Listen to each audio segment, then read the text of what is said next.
আসসালামু আলাইকুম।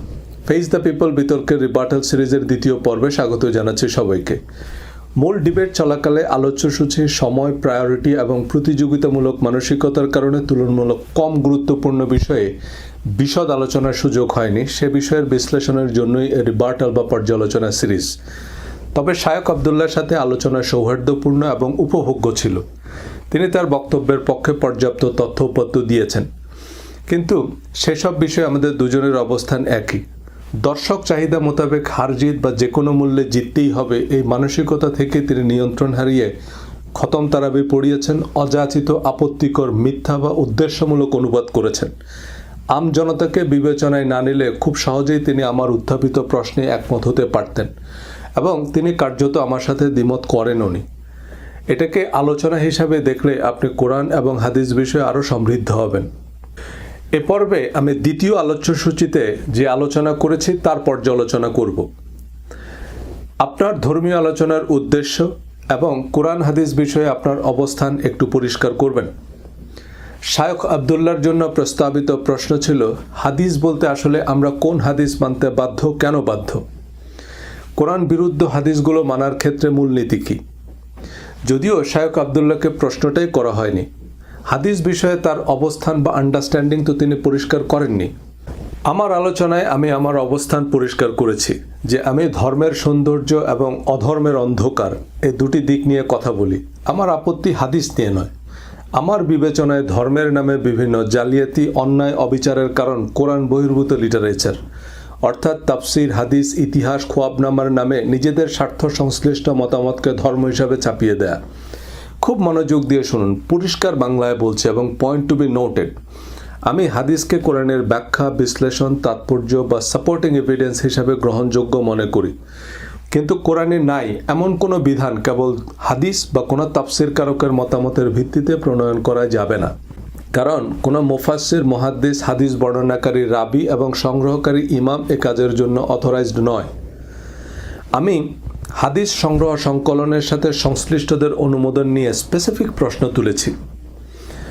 আমার দুটি পয়েন্ট পুরো ডিবেট এবং এর রিবার্টাল সিরিজের জন্য মনে রাখবেন। কোরআন হাদিস বিষয়ক বিতর্কে দুনিয়ার যত বড় পণ্ডিতই হোক একেবারে বোতলবন্দি হয়ে যাবে। হয় আপনার সাথে একমত হতে হবে, নইলে প্রসঙ্গের বাইরে ব্যক্তিগত আক্রমণ, মুখস্থ কিছু কথা বলে যাওয়া ছাড়া আর কোনো উপায় নেই।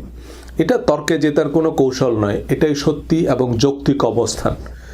আমি হাদিস, ফেকা, পীর, ফাজায়েলে আমল সব কিছুর পক্ষেই বলতে পারবো, কিন্তু যা সত্যি তাই বলবো। 1 নম্বর পয়েন্ট, কোরআনের ব্যাখ্যা, বিশ্লেষণ, সাপোর্টিং রেফারেন্স হিসাবে হাদিস, তাফসির, ইতিহাস, অভিধান সব মানে, কিন্তু কোরআন বহির্ভূত এবং কোরআন বিরুদ্ধ হাদিস ধর্মের বিধান হিসাবে মানা শিরক। কারণ মুসলমান হিসাবে আমি আল্লাহকে একমাত্র ইলাহ বা অথরিটি হিসাবে বিশ্বাস করি। তাই আল্লাহর কিতাব বা আল্লাহর বিধান বহির্ভূত কোনো কিছুকে আমি ধর্মের বিধান হিসাবে মানতে পারি না। এটা কোরআনের স্পষ্ট নির্দেশ, এবং এর ব্যাখ্যা, বিশ্লেষণ হিসাবে আমি পরবর্তীতে বুখারী, মুসলিমের হাদিসও বলেছি। 2 নম্বর পয়েন্ট, নবীজি সাল্লাল্লাহু আলাইহি সাল্লাম এর আনুগত্য অবশ্যই করতে হবে, এটা কোরআনের নির্দেশ। কিন্তু নবীজি সাল্লাল্লাহু আলাইহি সাল্লামের জীবন বৃত্তান্ত কোরআনেই আছে। কোরআন বহির্ভূত হাদিস আমাদের কাছে যাদের মাধ্যমে এসেছে তারা কি আল্লাহ তার রাসূলের অনুমোদিত না হলে তাদের বর্ণিত, সংগৃহীত এবং সংকলিত হাদিস কোরআনের সমকক্ষ হয় কি করে? তাদের বিশ্বস্ততা বা মেথোডোলজি হাদিসকে ইতিহাসের চেয়ে আলাদা শাস্ত্রের মর্যাদা দিয়েছে, কিন্তু তা কোরআনের সমকক্ষ নয়। বাংলাদেশ সেনাবাহিনী বা সিভিল সার্ভিসে অফিসার নিয়োগের সময় প্রিলিমিনারি, লিখিত, আইএসএসবি, মনস্তাত্ত্বিক নানা রকমের পরীক্ষার মাধ্যমে প্রার্থীর যোগ্যতা যাচাই করা হয়, কিন্তু সব রকম যোগ্যতা থাকা সত্ত্বেও তাকে নিয়োগ দেওয়া যাবে না যদি সে বাংলাদেশের নাগরিক না হয়। তাই বাংলাদেশের নাগরিক না হলে তাকে প্রিলিমিনারি পরীক্ষার জন্যও ডাকা হবে না। কারণ প্রিলিমিনারি পরীক্ষার জন্য যে 2 মিনিট সময় লাগবে, সে 2 মিনিট সময়ও তো নষ্ট হবে। তাফসির কারক, হাদিসের রাবি ও ইমামরা যদি হাদিস বর্ণনার জন্য অনুমোদিত না হন, তবে তাদের সততা, স্মরণশক্তি, হাদিস সত্যায়নের দক্ষতা ও জ্ঞান আমাদের এই ডিবেটে অপ্রাসঙ্গিক। এই 2টা প্রশ্ন মাথায় রাখলে আপনি বুঝবেন এরপর আবদুল্লাহ সাহেব যাই বলেছেন এই 2 প্রশ্নে উনি আটকা। পুরো ডিবেটে উনি যত যা বলেছেন এই 2টি প্রশ্নে দেয়া বৃত্তের বাইরে যেতে পারেননি। যখনই গিয়েছেন সীমা লঙ্ঘন করেছেন, ভুল অনুবাদ ও ব্যাখ্যা দিয়েছেন। ঘুরে ফিরে সম্পূর্ণ ডিবেটে তিনি যা বলেছেন তা এই দুটি পয়েন্টে বোতলবন্দি। এক, কোরআনে এই বলা আছে, কিন্তু এর অর্থ বা ব্যাখ্যা কিভাবে জানব? উত্তর, প্রথম পয়েন্টে। কোরআনের ব্যাখ্যা বিশ্লেষণ হিসেবে হাদিস, তাফসির, ইতিহাস, অভিধান সব মানে, কিন্তু কোরআন বহির্ভূত এবং কোরআন বিরুদ্ধ হাদিস কি ধর্মের বিধান? দুই, আল্লাহ তার রাসূলের আনুগত্য করো। যে রাসূলের আনুগত্য করলো সে আল্লাহর আনুগত্য করলো। এসব আয়াতের প্রতি উত্তর দ্বিতীয় প্রশ্ন বা পয়েন্ট। রাসূলের আনুগত্য অবশ্যই করতে হবে, কিন্তু আপনি কে? আপনি রাসূল নাকি? আল্লাহর বাণী একজন অনুমোদিত রাসূলের মাধ্যমে এসেছে এবং তাতে রাসূলের জীবন ও কর্মের বিবরণ আছে, কিন্তু হাদিসের সাথে সংশ্লিষ্টরা কি নবী, রাসূল না ইমাম মেহেদী? তাদেরকে কে এই কাজের নির্দেশ, প্রত্যাদেশ বা অনুমতি দিয়েছে? ডিবেটে আমার আলোচনাটুকু মনোযোগ দিয়ে শুনুন। আমার আলোচনায় রাজা, উজির সবই চেক দেয়া আছে। এসব প্রশ্নের যে উত্তরই দেন, এখানেই গেম ওভার। উনি যদি বলেন কোরআন বিরুদ্ধ কোনো বিধানকে আল্লাহর বিধানের মতোই মানতে আমরা বাধ্য, তাহলে তিনি আবু জাহেলের মতো মুশরিক। ডিবেটে পরবর্তীতে আমি কোরআন এবং হাদিস থেকে অকাট্য রেফারেন্সও দিয়েছি। কোরআন বিরুদ্ধ হাদিস সর্বসম্মতিক্রমেই বাতিল। এটা হাদিস শাস্ত্রের প্রথম ও প্রধান মূলনীতি। দুনিয়ার সব মুহাদ্দিস এ বিষয়ে একমত। এ বিষয়ে আমি পরবর্তী পর্বে সহিহ হাদিসের বেশ কিছু রেফারেন্সও দিয়েছি, যার জবাব কারো কাছে নাই। আর কোরআন বিরুদ্ধ হাদিস মানা যাবে না একথা বললে তো উনি আমার কথাই মেনে নিল। এরপর আমি ওনাকে কোরআন বিরুদ্ধ ধর্মাচারের একটা লম্বা ফর্দ ধরিয়ে দিতাম, যেগুলো বাদ দিলে ওনার প্রচলিত মজহাব মানহাজের নাটবল্টু কিছুই থাকে না। সুতরাং খতম তারাবি পড়ানো ছাড়া ওনার আসলে কিছুই করার ছিল না। আচ্ছা, আমার ইউটিউব, ফেসবুক এবং আমার বইয়ে ধর্মের যে আলোচনা, তার মূলত দুইটা দিক। একটা হচ্ছে ধর্মের সৌন্দর্য এবং আরেকটা হচ্ছে অধর্মের অন্ধকার। ধর্মের সৌন্দর্য, কিছু মানুষ আছে নানান কারণে তারা ধর্মে বীতশ্রদ্ধ হয়ে ধর্ম ছেড়ে দিচ্ছে, নাস্তিকতা বা সেকুলারিজমে ঢুকে যাচ্ছে। আমি মূলত এই গ্রুপটার উদ্দেশ্যে বলতে চেয়েছি, you don't have to leave. কারণ ধর্ম তো কারো পৈতৃক সম্পত্তি না, ধর্ম আমার আপনার সবার। লেটস ওয়ার্ক অন ইট, তাই না? আমি কারো উপর রাগ করে যদি ধর্ম ছেড়ে দিই, তাহলে কিন্তু আমি ঠকলাম। ধরেন বন্যায় আপনার বাড়িঘর ভাসায় দিল, তো আপনি পানির উপর রাগ করে যদি গোসল বন্ধ করেন, তাহলে আপনি কিন্তু ঠকলেন। তো দরকার নেই। এবার আসেন দ্বিতীয় যে জিনিসটা, সেটা হচ্ছে অধর্মের অন্ধকার। অধর্মের অন্ধকার বলতে আমি ধর্ম ব্যবসা, মানে কেউ ধর্ম দিয়ে কিছু পয়সা রোজগার করতেছে বা প্রচলিত ধর্মাচারকে মিন করতেছে না। আমি বলতে চাচ্ছি, ধর্মের নামে আমরা এমন কিছু অন্যায়, এমন কিছু অবিচার, এমন কিছু অপরাধকে অনুমোদন দিচ্ছি, যেটা আস্তে আস্তে আমাদেরকে একদম জীবন মৃত্যুর মাঝখানে দাঁড় করিয়ে দিচ্ছে। এবং এটা আমি তসলিমা নাসরিন বা আসাদুরের কথা বলতেছি না, আমি বলতেছি আমাদের মুফাসসিরে কোরআনদের কথা, আমাদের শাইখুল হাদিসদের কথা, তাই না? তাদের জন্য কিন্তু বিপদ এমন বাড়তেছে যে আজকে যদি আপনি কোনো ধর্মীয় গোষ্ঠীর হাতে ক্ষমতা দিয়ে সরকার যদি 2 মাসের জন্য ভ্যাকেশনে যায়, আমাদের বেশিরভাগ ইসলামিক স্কলারের কিন্তু মাথা থাকবে না। কারণ এই যে অমুকের আকীদা সহিহ না, অমুকে বেদাতি, অমুকের এই, অমুকের সেই, অমুকে ওয়াহাবি, অমুকে ইহুদির দালাল, এই তালিকাগুলো করা আছে। কিন্তু ক্ষমতা পেলেই কিন্তু এক্সিকিউশন শুরু হবে। যাই হোক, আমি একটা ছোট্ট উদাহরণ দিই। আপনার এই যে হিন্দু ধর্মের যে সতীদাহ, এটা হিন্দু ধর্মের স্ক্রিপচারে নাই, কিন্তু একসময় এটা এমন ভাবে প্রতিষ্ঠিত ছিল যে এটাকে সামাজিক সমস্যাই মনে করা হতো না। এই আমাদের মুসলিম সমাজেও এমন কিছু প্রথা, এমন কিছুকে আমরা ধর্মের অংশ বানিয়েছি। যারা এই কাজগুলো করে তাদেরকে আমরা খুব পুণ্যবান মনে করি, যারা করে না তাদেরকে আমরা ক্রিমিনাল মনে করি। অথচ এগুলো আমাদের স্ক্রিপচারে নেই। প্রত্যেকটা জাতিকে আল্লাহ একটা ধর্মগ্রন্থ দিয়েছে। আমাদেরকে যে ধর্মগ্রন্থ দিয়েছেন আল্লাহ, সেটা হচ্ছে কোরআন। এই কোরআনের মধ্যে এমন নাই, এমন কিছুকে আমরা ধর্মীয় আচার হিসাবে এমন ভাবে এস্টাবলিশ করেছি, যারা করে না তাদেরকে আমরা অপরাধী মনে করতেছি। এখন এগুলো, এই জিনিসগুলো আসছে হচ্ছে কিন্তু কোরআন বহির্ভূত বিভিন্ন লিটারেচারের হাত ধরে। আমি স্পেসিফিক কিছু বলবো না, কারণ অনেকেই আলোচনা শুনছেন, কে কি কোন অ্যাঙ্গেল থেকে শুনছেন আমি জানি না, তাই আমি কোনো সুনির্দিষ্ট উদাহরণ দিব না, আপনারা বুঝে নেবেন। তো যখনই আমরা কোরআন বহির্ভূত লিটারেচার বলি, তখন কি হয়, সবাই একসাথ হয়ে হাদিসকে ঢাল হিসাবে ব্যবহার করে। আমি কোরআন বহির্ভূত লিটারেচার বলতে হাদিস, তাফসির, ফিকহ, ফাজাইলে আমল থেকে শুরু করে একবারে খোয়াবনামা পর্যন্ত বলতেছি। হ্যাঁ, যেগুলো থেকে আমরা কিছু ধর্মাচার তৈরি করেছি, এগুলোর বিরুদ্ধে আব্দুল্লাহ ভাই নিজেও আন্দোলন করতেছে যে এগুলো ধর্মের অংশ না, এগুলো বেদাত। এগুলোর জন্য ওনাকেও কিন্তু অনেক কথা শুনতে হচ্ছে, অনেক গালিগালাজ শুনতে হচ্ছে। এগুলো উনিও জানে, আমার থেকে আরো ভালো জানে, ওনার অভিজ্ঞতা আরো তিক্ত। তো যখনই আমরা বলি তখন হাদিসকে ঢাল হিসাবে ব্যবহার করা, কারণ হাদিস একটা প্রতিষ্ঠিত ধারণা। আমরা সবাই জানি কোরআন হাদিস, কোরআন সুন্নাহ। তো হাদিসের কথা বললে আমরা মনে করি হাদিস তো মানতে হবে, আচ্ছা ঠিক আছে। তো কিন্তু বা হাদিস বলতে আমরা মনে করি নবীর কথা, কিন্তু হাদিস বলতে নবীর কথা না। হাদিস মানে কথা, হাদিস মানে বর্ণনা, বিবরণ, স্টেটমেন্ট, ন্যারেশন, রিপোর্ট। কোরআনকে আল্লাহ হাদিস বলেছেন। কোরআন মানে হচ্ছে আল্লাহর কথা, আল্লাহর স্টেটমেন্ট। আর আমাদের প্রচলিত যে হাদিস গ্রন্থ বুখারী, মুসলিম, সেখানেও আপনি অনেক হাদিস পাবেন যেগুলোর সাথে নবীজির সম্পৃক্ততা নাই। তখনই আমরা বলবো যে না, আমাদের সালফে সালেহিনের কথা মানতে হবে, তারা আমাদের জন্য রোল মডেল। এরপরে আমরা বলবো আমাদের আইম্মা মুস্তাহিদিনদের কথা মানতে হবে, মানে আলেম স্কলারদের কথা আমাদের মোটামুটি খোদার কথার মতোই মানতে হবে। এরপরে আমরা বলবো আমাদের ওলিয়া উলিয়া পীর মাশায়েখ যারা আছে তাদের কথাও আমাদের মানতে হবে। মারেফতের পীরের মর্যাদা নাকি নবীদের মর্যাদারও উপরে, এমন কথাও অনেক বইয়ে লেখা আছে। আব্দুল্লাহ ভাই আমার চেয়ে আরো ভালো জানেন। আচ্ছা, এরপরে আসেন, এইভাবে মানতে মানতে মানতে মানতে মানতে মানতে শেষ পর্যন্ত আপনার জন্য একটা দুঃসংবাদ হচ্ছে, সেটা হচ্ছে স্বপ্নের আরবিও কিন্তু হাদিস। এই যে তাবিল আহাদিস মানে কি? স্বপ্নের ব্যাখ্যা। তার মানে স্বপ্নের আরবিও কিন্তু হাদিস। তাহলে এই যে কেউ ধরেন স্বপ্নে ইমাম মেহেদী হয়েছেন, স্বপ্নে উনি খেলাফত পেয়েছেন, নবীজি স্বপ্নে এসে ওনাকে বলে গেছেন, এরকম শুনেন না? তো তার মানে কি, এই যে উনি যে বলতেছে উনি ধরেন আগের রাতে স্বপ্নে দেখছে, এখন উনি যদি বলে এটা হাদিসে আছে, কথা তো উনি মিথ্যা বলেন, উনি স্বপ্নে দেখছে, তো স্বপ্নের আরবি হাদিস, কথা তো ঠিকই আছে। এজন্য হাদিসের নামে যে শেষ পর্যন্ত আপনি কি মানেন আপনি নিজেও জানেন না। আর হাদিসকে জাস্টিফাই করতে আমরা নবীজিকে মডেল হিসাবে ব্যবহার করি, যে তোমাদের জন্য তোমাদের রাসূলের জীবনেই আছে উত্তম আদর্শ, তোমরা আল্লাহ তার রাসূলের আনুগত্য করো, মানে আল্লাহরও আনুগত্য করতে হবে, রাসূলেরও আনুগত্য করতে হবে।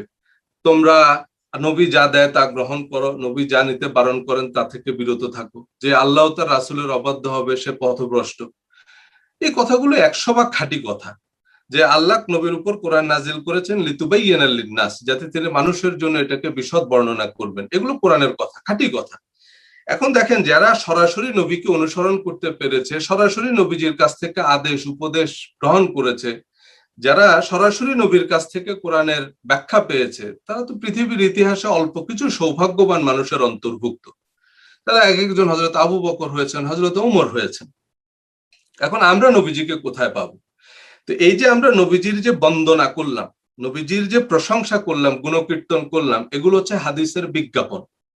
বিভিন্ন ভেষজ পণ্যের বিজ্ঞাপনে দেখবেন অমলকি, হরিতুকি, বহেড়া, এগুলোর নানান গুণগান গেয়ে শেষ পর্যন্ত তাদের কোম্পানির একটা হালুয়া আপনাকে ধরিয়ে দিবে, যার মধ্যে অমলকি তো থাক দূরের কথা, অমলকির পাতাও নেই, তাই না? কিছু ছবি আছে প্যাকেটের উপরে, তাতে যদি কোনো উপকার হয়। এখন আসেন, এই একজন এসে যদি আমাকে বলে যে এটা নবীজির কথা, এটা না মানলে আপনি মুনকারিনে হাদিস, মুনকারিনে নবী, বা আপনি কোরআন নিজের মতো বুঝলে হবে না, আপনাকে কোরআন বুঝতে হবে নবীজি যেভাবে বুঝিয়েছেন, এই বলে আপনি কোরআনের একটা ব্যাখ্যা দিয়ে বললেন এটাই হচ্ছে নবীজির ব্যাখ্যা, তার মানে কিন্তু আপনি আকারে প্রকারে ঘুরিয়ে ফিরিয়ে নিজেকে নবী দাবি করতেছেন বা নবীর নায়েব দাবি করতেছেন। আপনি নবীর কে? আপনাকে নবীর খলিফা কে নিয়োগ করলো? আপনার অথরাইজেশন কই? আপনার আইডি কার্ড কই? তাই না? আপনি কে? এখন আপনি আমাকে এবার কতগুলো আসমা ও রিজাল বলতেছেন, মানে কতগুলো লোকের নাম বলতেছেন, তাদের ক্রেডিবিলিটি ক্যাপাবিলিটি সম্পর্কে বিরাট ফিরিস্তি শোনাচ্ছেন। তাদের ক্রেডিবিলিটি ক্যাপাবিলিটি নিয়ে আমি আপাতত প্রশ্ন তুলব না, আমাদের হয়তো পরে একটা সেগমেন্ট থাকবে হাদিস সংগ্রহের ইতিহাস, সেখানে হয়তো আমি কিছু গ্রস ডিসক্রিপেন্সি আপনাদেরকে দেখাবো। বাট ফর নাও আমি তাদের অ্যাটিটিউড অ্যাপটিটিউড নিয়ে কোনো কোয়েশ্চেন তুলছি না। কিন্তু মূল কথা হচ্ছে যে এই যে লোকগুলোর কথা আমরা বললাম, এরা কেউ অথরাইজড না, they are not authorised for the job. So no matter who they are, তাদের ক্যাপাবিলিটি ক্রেডিবিলিটি যাই হোক, তারা এই কাজের জন্য অথরাইজড না। সো তাদের কথা আমি নবীজির বক্তব্য হিসেবে কেন মানবো? বাট স্টিল হাদিসের পক্ষে যুক্তি আছে, আমি বলতেছি না যে হাদিসের পক্ষে যুক্তি নাই, সেগুলো আব্দুল্লাহ ভাই দিবেন এবং আমরা সেগুলোকে পজিটিভলি মূল্যায়ন করবো। দেখেন, আমরা যখন কোন একটা বিষয়ের পক্ষে বিপক্ষে কথা বলি, তার মানে এই না যে বিপক্ষে কোনো যুক্তি না, পক্ষে বিপক্ষে দুদিকে যুক্তি আছে, হয়তো পক্ষে যুক্তি একটা বেশি, বিপক্ষে যুক্তি দুইটা কম, এই, কিন্তু আমরা দুইটাই পজিটিভলি মূল্যায়ন করবো। দেখেন, একটা বিদেশি কোম্পানি বাংলাদেশে ব্যবসা করবে, এর পক্ষে আপনি 1000টা যুক্তি দিতে পারবেন, আমি দিতে পারবো আপনাকে, কিন্তু সেই বিদেশি কোম্পানিকে বাংলাদেশের আইন মেনে ব্যবসা করতে হবে, নাহলে সেই ইস্ট ইন্ডিয়া কোম্পানি তার একটা দৌড়ানি দিতে হবে, ধাওয়া দিতে হবে। ঠিক একই কথা, হাদিস, তাফসির, ফিকহ, ফাজাইলে আমল, খোয়াবনামা আমি সবই মানি, কিন্তু কোরআনের মানদণ্ডে, যে সেটাকে আপনি কোরআনের ব্যাখ্যা হিসাবে, কোরআনের বিশ্লেষণ, কোরআনের আপনি তাফসির বা কোরআনের কনটেক্সট হিসাবে আমি মানি। আপনাকে আগে কোরআনের আয়াতটা বলতে হবে, তারপরে আপনি বলবেন যে এই বিষয়ে বুখারী শরীফে একটা হাদিস আছে। আপনি বলতে পারেন কোরআনে সালাতের কথা আছে, ওকে ফাইন, আমরা এখন একটু দেখি যে নবীজি কিভাবে সালাত আদায় করেছেন বা সালাতের ব্যাপারে নবীজি আমাদেরকে কি কি ইনস্ট্রাকশন দিয়েছেন। কোরআনে হজের কথা আছে, আচ্ছা ঠিক আছে আমরা একটু দেখি এখন নবীজি কিভাবে হজ করেছেন, হুইচ ইজ পারফেক্টলি ফাইন। কিন্তু ধরেন কোরআনে একটা বিধান নাই, সেটার বিপরীতে আপনি যদি 100টা সহিহ হাদিসও আনেন, তার কোনো মূল্য নেই। অর্থাৎ আল্লাহর কিতাবে নাই এমন বিধান যদি আপনি 100 বারও, মানে এমন কোন শর্ত যদি আপনি 100 বারও আরোপ করেন, সেই শর্তের কোনো মূল্য নেই। এটা হাদিসের কথা আমি পরে রেফারেন্স দিব। অর্থাৎ আমি হাদিসকে মানি কোরআনের ব্যাখ্যা, বিশ্লেষণ, তাৎপর্য, সারমর্ম হিসাবে, কিন্তু ইন্ডিপেন্ডেন্ট অথরিটি হিসাবে না। আব্দুল্লাহ ভাই বেদাত ভালো বুঝেন এবং বেদাত খুব ভালো বোঝান উনি, যে হাদিসে নাই এমন কোনো কিছু যদি আপনি পাপ পুণ্য মনে করে করেন, মানে করলে পাপ হবে না করলে পুণ্য হবে, তাহলে সেটা বেদাত। বেদাত মানে পথভ্রষ্টতা, জাহান্নাম, তাই না? এই একই অঙ্ক। আমার অবস্থানটা হচ্ছে এটা, যে কোরআনে নাই এমন কিছু যদি আপনি পাপ পুণ্য মনে করে করেন, যে যারা করে তারা খুব পুণ্যবান আর যারা করে না তারা ক্রিমিনাল, এটা যদি কেউ মনে করে তাহলে এটার নাম শিরক। কারণ আল্লাহর বিধানের বাইরে আমি আর কোন নামে, আর কোন যেই সংজ্ঞাই আপনি বানান, সেটাকে আমি মানে ধর্মের বিধান হিসাবে মানতে পারি না নীতিগতভাবে। কারণ একজন মুসলমান হিসাবে আমার প্রাইমারি ডিক্লারেশন, যেটা, আমার যদি ভুল হয় আব্দুল্লাহ ভাই কারেক্ট করবেন, আমার প্রাইমারি ডিক্লারেশন হচ্ছে যেটা লা ইলাহা ইল্লাল্লাহ, মানে আল্লাহ ছাড়া আর কোনো অথরিটি নেই। এবং এটাই হচ্ছে পলিথিস্টদের সাথে আমাদের পার্থক্য। পলিথিস্টরা, তারা বিশ্বাস করে আল্লাহ সুপ্রিম অথরিটি, কিন্তু সোল অথরিটি না। তারা মনে করে আল্লাহ সর্বোচ্চ, সবচেয়ে সর্বশক্তিমান, কিন্তু এর বাইরে নবী, অবতার, এই যে আজরাইল, জিব্রাইল, মিকাইল, এদেরও কিছু ক্ষমতা আছে, সুতরাং এদেরও কিছু বন্দনা বান্দেগি করতে হবে। কিন্তু আমি মুসলমান হিসাবে বিশ্বাস করি আল্লাহ সুপ্রিম অথরিটি এবং সোল অথরিটি। আল্লাহ ছাড়া আর যত নবী, অবতার, আজরাইল, জিব্রাইল, মিকাইল, এরা সব হচ্ছে আব্দ, এরা সব বান্দা, এদের কারো এক পয়সার ক্ষমতাও নেই। সুতরাং আল্লাহর বিধানের বাইরে আর কোনো কিছু আপনাকে আমাকে কোরআন দিয়ে বুঝিয়ে দিতে হবে। আপনি যদি বলেন হ্যাঁ এটা কোরআনে নাই, কিভাবে করবেন? কোরআনে না থাকলে আমি করবো না। আপনাকে কোরআন থেকে আমাকে দেখিয়ে দিতে হবে যে এটা কোরআনে আছে। হ্যাঁ, কোরআন গবেষণা করে আপনাকে এটা প্রুভ করতে হবে, বের করতে হবে। তো কোরআন সম্পূর্ণ, পরিপূর্ণ, এবং কোরআন একমাত্র বিধান। কোরআন বহির্ভূত কোনো কিছুকে ধর্মের বিধান হিসাবে অনুমোদন দেয় না। এটা ইনশাল্লাহ আমি পরবর্তী পর্বে বা আমার পরবর্তী সেগমেন্টে ক্রিস্টাল ক্লিয়ার রেফারেন্স দিয়ে প্রুভ করবো। আমার বই আমি বিস্তারিত রেফারেন্স দিয়েছি। আজকে আমি যে রেফারেন্স গুলো দিব, এগুলো একদম কোরআনের ঝকঝকা রেফারেন্স, একদম সহি হাদিস থেকে আমি রেফারেন্স দিব। সহি হাদিস মানে কি, একদম ল্যান্ডমার্ক হাদিস, কোনো আপনার খব নামার হাদিস দিব না, একদম বুখারী শরীফের হাদিস, ল্যান্ডমার্ক হাদিস থেকে আমি রেফারেন্স দিব, ক্রিস্টাল ক্লিয়ার রেফারেন্স দিব। আপনাকে থার্ড আম্পায়ারের কাছে যেতে হবে না, টিভি রিপ্লে দেখতে হবে না, মাঠের আম্পায়ারেরও আঙ্গুল তুলতে হবে না। আমি যে রেফারেন্স দিব একদম স্ট্যাম্প পুড়ে গিয়ে আপনার দুই ভাগ হয়ে যাবে, এত ক্রিস্টাল ক্লিয়ার রেফারেন্স দিব। আগামী পর্বে দেখাবো শায়খ তার নিজের নির্ধারিত সময়ে কি উত্তর দেন। মূল ডিবেটে ইন্টারাপ্ট করার সুযোগ না থাকলেও এই সিরিজে আমি ওনাকে পজ করে করে দেখাবো উনি যে প্রসঙ্গের বাইরে গিয়ে কেবল খতম তারাবি পড়াচ্ছেন। আমার অবস্থান প্রশ্নকে অ্যাকনলেজ না করে তার মুখস্থ রচনা পড়ে গেলেন, যা পরীক্ষায় আসেনি। সাথে থাকুন, ধন্যবাদ।